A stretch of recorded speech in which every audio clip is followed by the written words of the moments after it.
Après avoir régalé les plus grandes stars grâce à sa cuisine exotique dans l'émission C'est à vous, diffusée sur France 5, puis avoir été candidate à la dernière élection législative à Paris, la chef cuisinière Babette de Rosières a tenu les rênes de la 3e édition du Salon de la gastronomie des Outre-mer et de la francophonie le week-end dernier à Paris.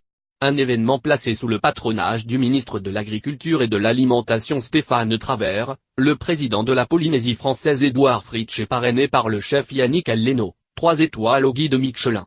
C'est un véritable festival de découverte culinaire qui attendait les visiteurs qui ont pu apprécier la qualité et la diversité des saveurs venues d'outre-mer. Au programme de ce rendez-vous gourmand, des animations et de nombreuses nouveautés, en plus du trophée de Babette qui récompense, chaque année, la crème des jeunes délices et hôteliers. La créatrice guadeloupéenne a créé le prix de l'innovation Drink en Food et le prix du coup de cœur de la presse et blog, de quoi ravir les professionnels et apprentis cuisiniers puisque l'événement national a réuni plus de 120 exposants, 60 000 visiteurs et tous les métiers de la bouche alimentaire. Plus d'une centaine de chefs ont d'ailleurs répondu à l'invitation de l'hyperactive de la cuisine antillaise. Et si la gastronomie est souvent synonyme de partage, Babette de Rosières en est la parfaite illustration comme le confirme son entourage, venu soutenir la restauratrice durant ces 3 jours de festivités.